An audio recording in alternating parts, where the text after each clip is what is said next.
Welcome. Thanks for tuning to the Smartalecs show. This is Angry Al. I'm going to be giving you your weekly rundown right quick. I ain't even going to say weekly rundown. This is just kind of like a rundown of some of the things that we've missed that we haven't been able to talk about as a team.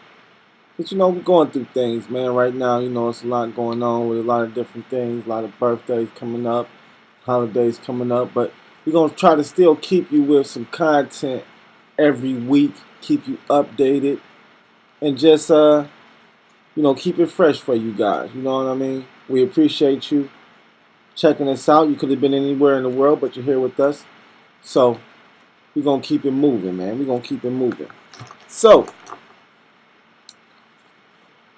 what do we first want to touch on? Well, the first thing I want to touch on, let's touch on something that we haven't been able to touch on yet.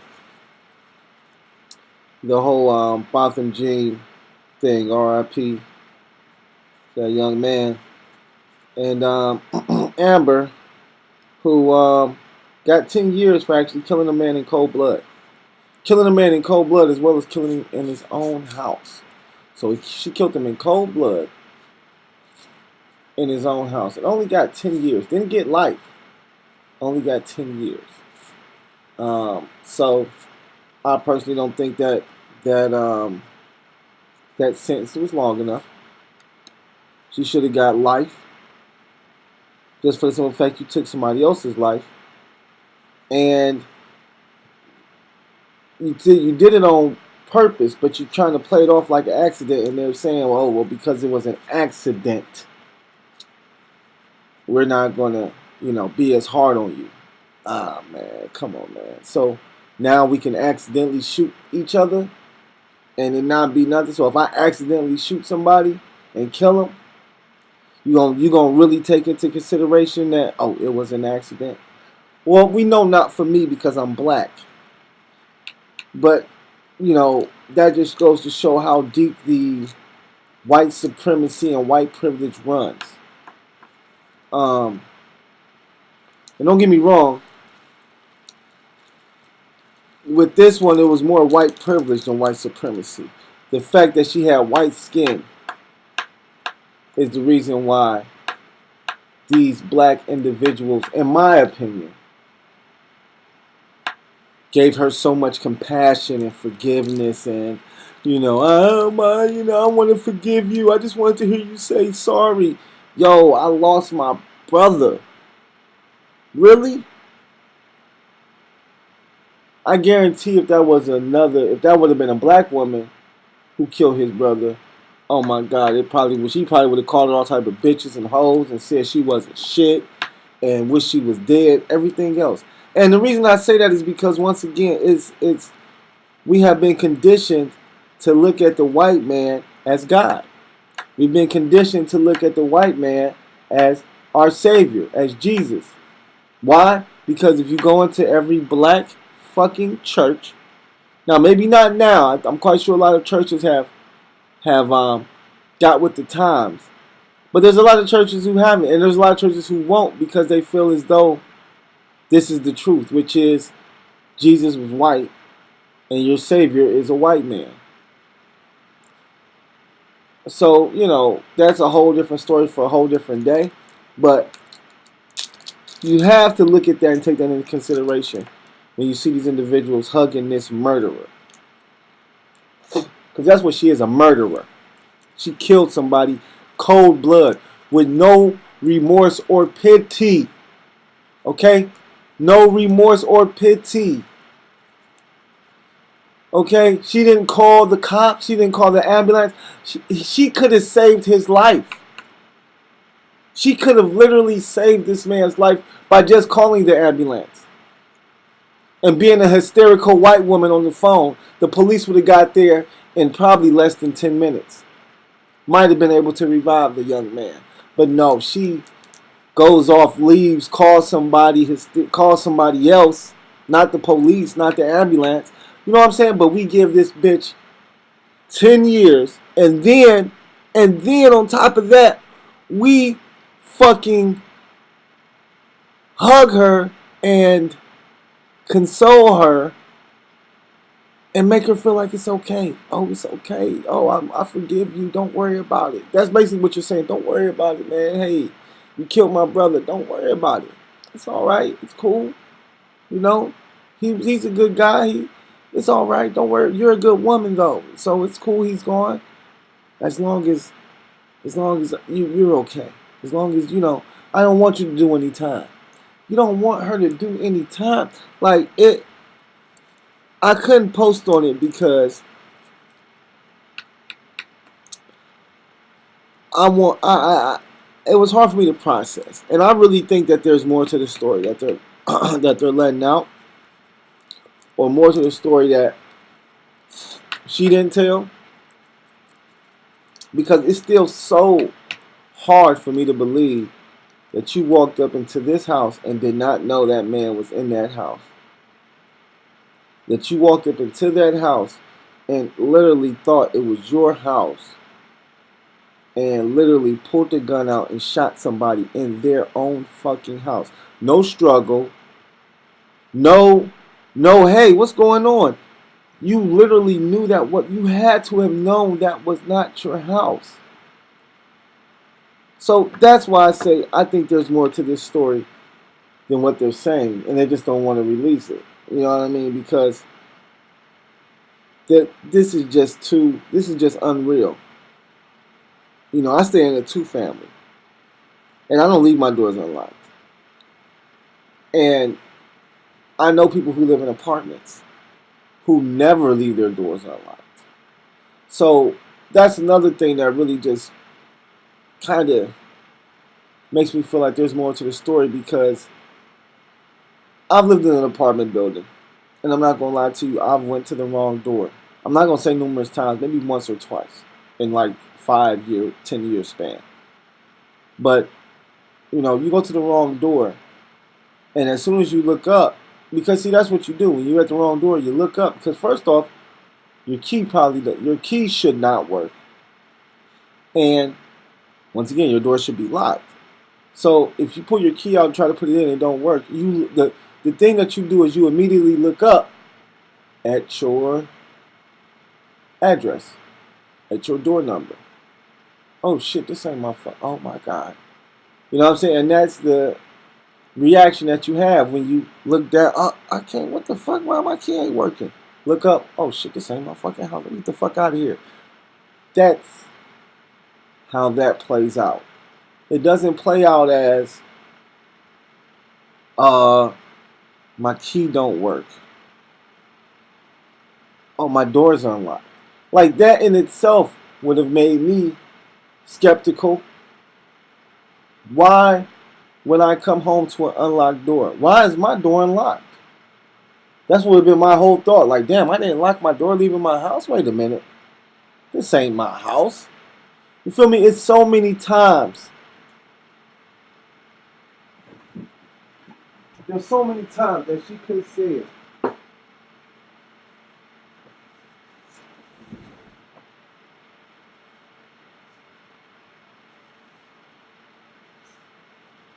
there's so many times that she could have said that wasn't her shit. So many times that she could have said it. There's so many times that she should have known that wasn't her place.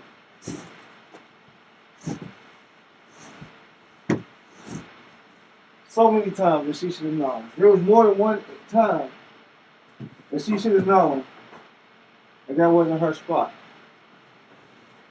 So that's why I feel like there's more to it. Because there's too many times for you to be like, yo, this ain't my house. Yo, this ain't my house. Yo, this ain't my house. Yo, and then to literally walk in the house and for him not to say nothing. Now see, the witness says that Botham didn't say anything. That he didn't, well, you can't say it, but they're going to say he didn't hear him say anything. He didn't hear a struggle. He didn't hear her yell or nothing like that. He just heard shots. And that's after him coming home, after being at a bar watching the game. So You go into this man's house and he doesn't even yell at you. He doesn't say, man, what the fuck, bitch? What is you doing? Like, I would have been screaming. Me personally, oh my God, bitch, what the fuck? Ah! And then a bitch pulling a gun out.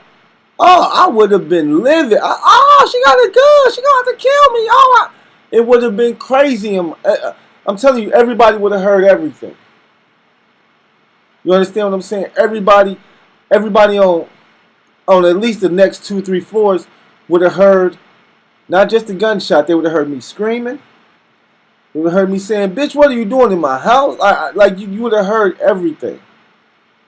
So, for him not to have said anything, it's like he knew her, and if he knew her, how did he know her? And if he did know her, and she come in the house with the pistol out, and he don't say nothing, either he like, bitch, what you doing? Or he looking at her like, oh, I know you ain't about to kill me. She shoot him and say it's an accident. What could have happened is she could have had an affair, because I think she had a boyfriend. So she could have been fucking him, or they could have fucked a couple times, and she might have just went crazy and thought that eventually her boyfriend will find out, or he might have said he'll tell her boyfriend or something like that, and she killed him.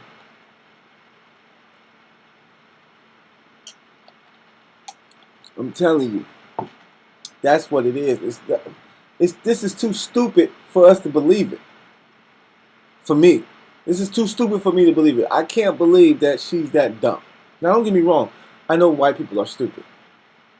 Not all white people, but I know a lot, like they say, dumb blinds. And that goes for men and women. You got dumb blind men, you got dumb blind women. I mean, you got some idiots. And the reason that they're idiots is because of white privilege. And the fact that they can get through life not really even doing shit. Not having to try. Not having to learn like they should. So they get through life, being dumb and pretty. Or having parents that got money who can pay for them to get through high school and college. So when they get into the real world, they're idiots. But I'm sorry. There's nobody that stupid. There's nobody that stupid to not know that they're in their own house. And as well as that stupid to pull a gun out and shoot somebody. And the nigga's sitting in a chair that does not belong to you. He's in come on. He's sitting in a chair that is not yours. You feel me? And I'm quite sure the lights are on. I mean, I don't know for sure, but I think the lights were on. Or at least his light, like that little side light that a nigga always keep next to his bed and next to the, that little light. Yeah. It was some light in that bitch. She could see and know, and she knew it wasn't her place, man. She killed that man. So, RIP to his family. I definitely don't think that bitch got enough time. That hoe should have got life. For being stupid, you should have got life. But, so, next topic I want to talk about is going to be Rizza Islam. Now, if you don't know Rizza Islam, he's I believe he's a Muslim who has a big following on Instagram, on other platforms. He's really about educating black people, dropping knowledge to them, telling them, a lot of things that they don't know, informing them about history that we don't know. And personally, in my opinion, he's following him as a fan. Like I said, he dropped some real good knowledge, dropped some jewels, all the way from laws to legacy to everything, man. He really covers everything, and he's really, he's really about positivity and uplifting the black, the black community and the black culture. But in LA, he's been arrested. But he's been arrested with his mother and his two sisters. Now,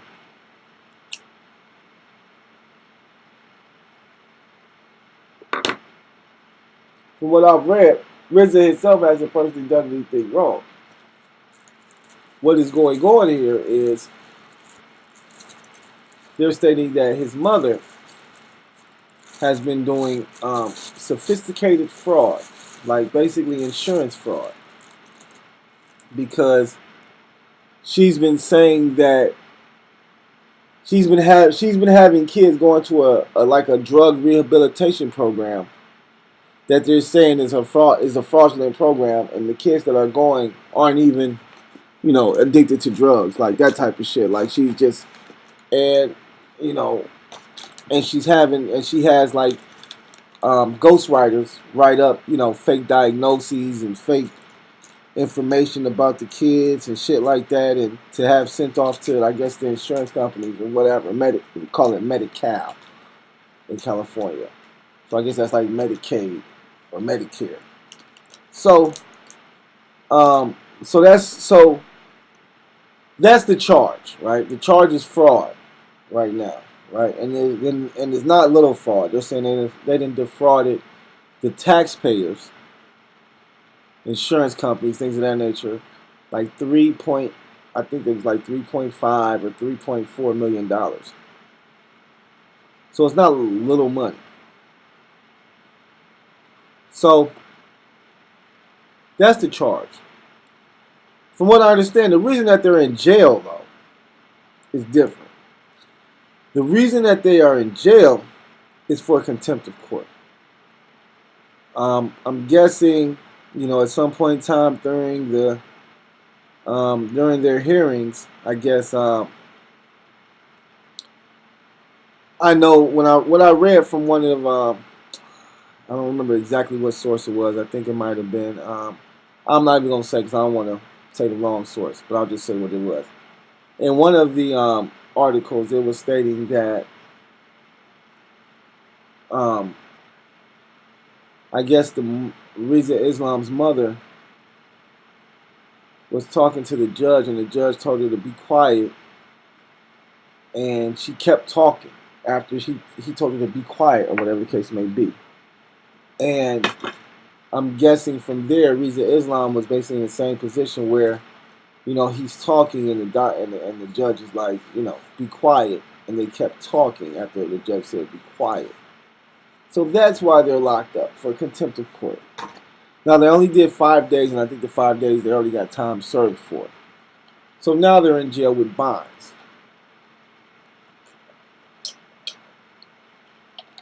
Excuse me. Now, before them going to jail for the contempt of court, the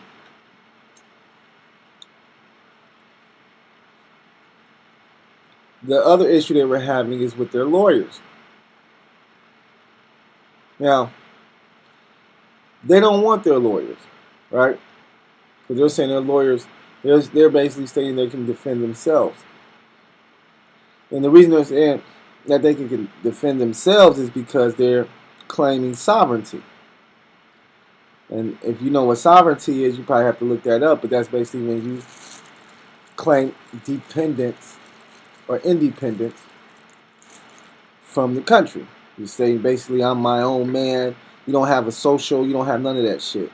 As well as there's a few stipulations and laws that you have to live under as well. Well, stipulation, I'm not going to say laws, but there's some stipulations you have to live under, as well as certain laws, a lot of laws and stuff may not apply to you if you're sovereign, because once again, you're not a person of this country.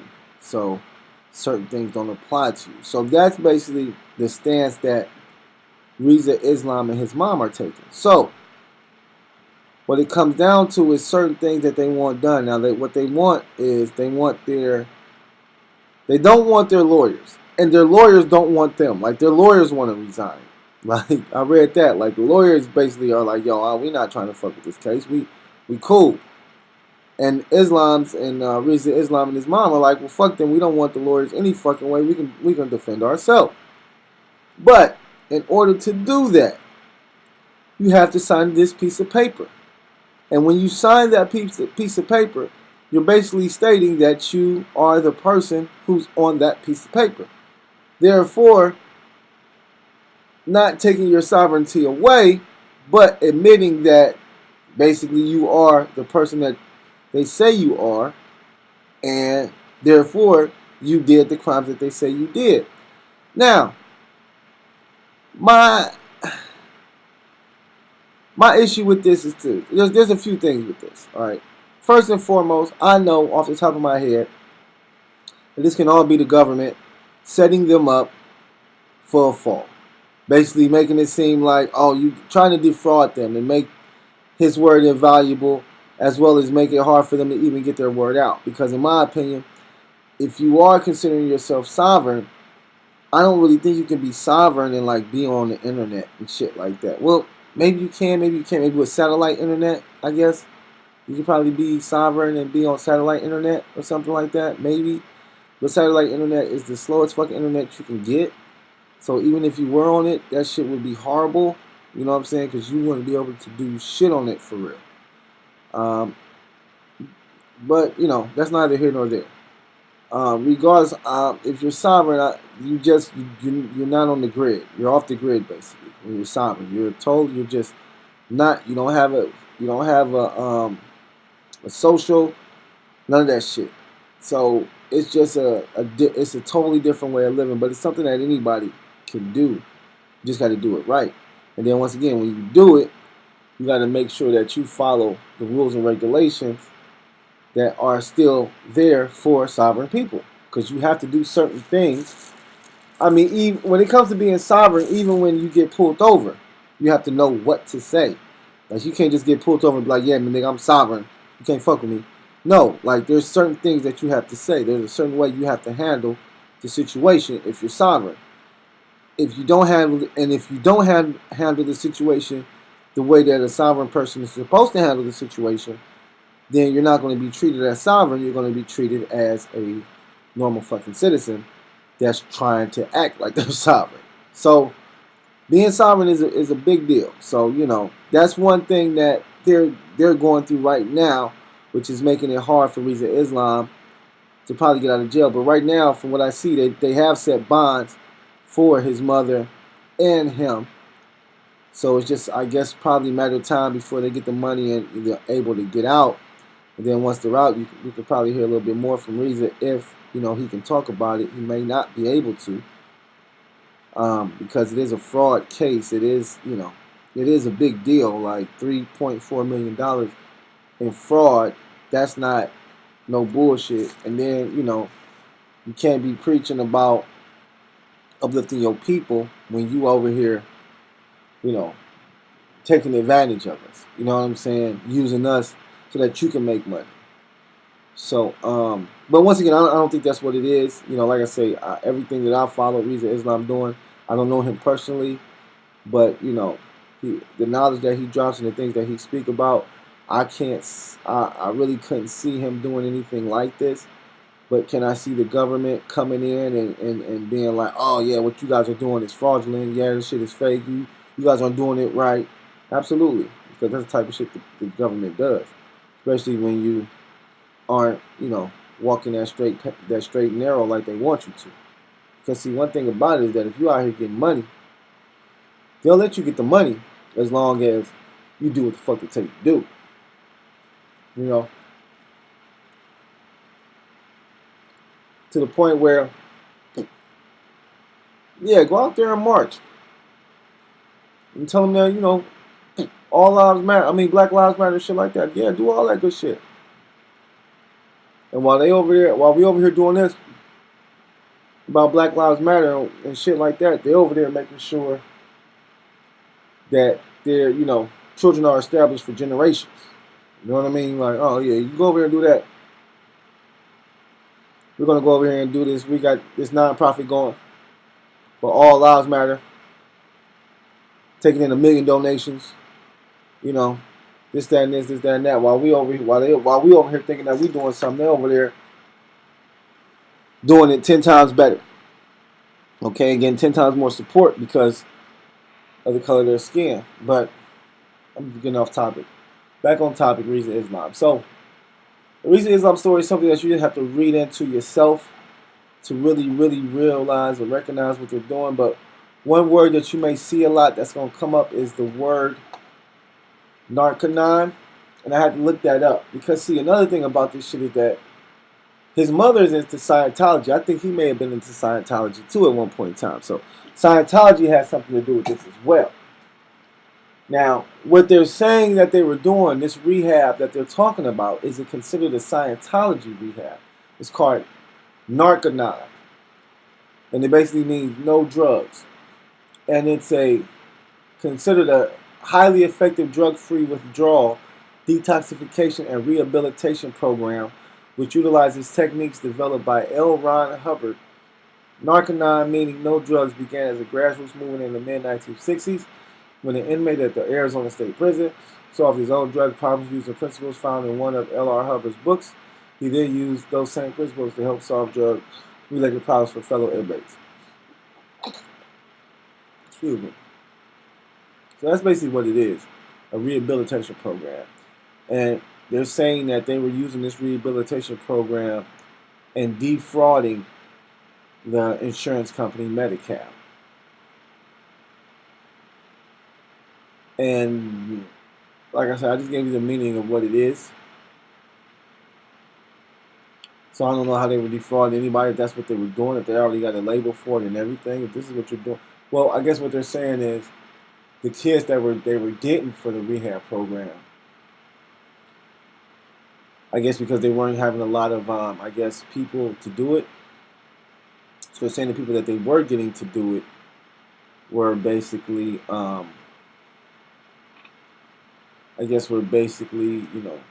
didn't need any rehab, in so many words. They didn't need any drug rehab or anything like that. They just went so that these people could get paid. And in my opinion, if those are the type of things that you're doing, and then you want to claim that you're sovereign, like, in my opinion, like, you can't break the law and then try to turn around and be like, I'm sovereign. Come on, man. Like, that's not cool. You know what I mean? Like, if you weren't breaking the law in the first place, that's different. But if you guys were really doing this and defrauding kids and, these kids didn't really need it, and they said they had ghostwriters who were writing up shit, like, if those were the things that you guys were doing, I'm definitely disappointed in that situation. But as well as I want to be able to support you guys after that. After this is what you guys did, then I'm going to have to take a step back. I mean, I can, I'm always going to soak up knowledge. So if Rizza Islam dropping knowledge, then I'm definitely going to listen. But at the same time, I'm not going to, I'm going to have to take everything with a grain of salt because I see what you're doing. You've taken advantage of people and stuff like that, and that's just not cool. You know what I mean? That's just not.